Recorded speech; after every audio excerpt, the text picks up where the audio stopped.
নাটক দেখেছি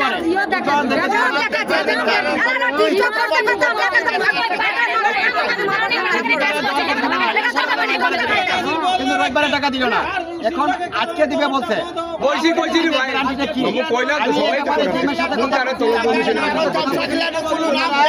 ওনারা বারবার বলতেছে যে আমি টিপনের সাথে কথা বলছি, জেমে বলছে আমি টিপনের সাথে কথা বলছি।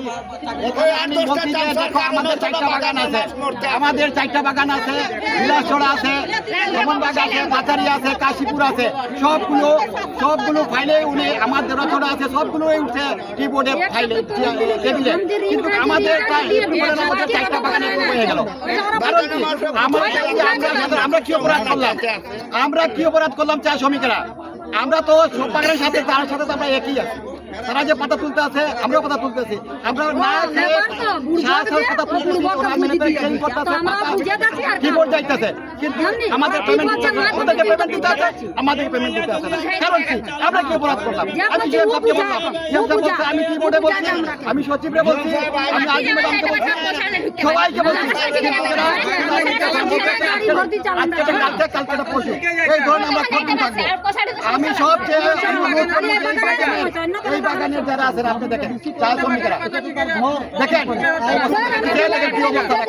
না খাই আছে। একটু আগে আপনি শুনছেন যে চাল 2 কেজি দিতেছে না চা শ্রমিকেরা, এদেরকে তো এরা কার কাছে যাবে? কাজ করে যদি পেমেন্ট না পাই, কাজ করিয়া যদি আমরা হরতাল করে মানববন্ধন করে যদি আমরা পেমেন্ট নিতে হয়, তাহলে এটা কোনো মানে আছে? এটা তো টিপের জন্য লজ্জার ব্যাপার, লজ্জার ব্যাপার। চেয়ারম্যান মহোদয়ের জন্য, টিপের চেয়ারম্যান মহোদয়ের জন্য লজ্জার ব্যাপার একটা, যে সব বাগান পেমেন্ট দিল, আমার বাগান পেমেন্ট দিল না। এটা যদি মাননীয় প্রধানমন্ত্রী যদি এটা শুনে, তাহলে ওর লজ্জা ছাড়া কিছু আছে? এখানে আপনি জানেন যে প্রধানমন্ত্রী আমাদের যে আমাদের এমপি সাহেব,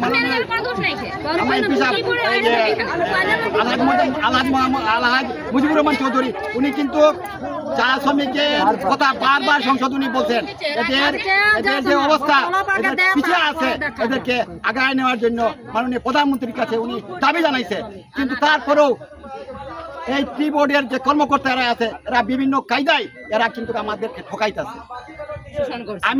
আমি মাননীয় প্রধানমন্ত্রীকে দৃষ্টি আকর্ষণ করবো যে এই ব্যাপারটা উনি যেন জরুরিভাবে এই চা বাগানে চা শ্রমিকদেরকে 7 পেমেন্টের ব্যবস্থা যেন উনি করে দেয়।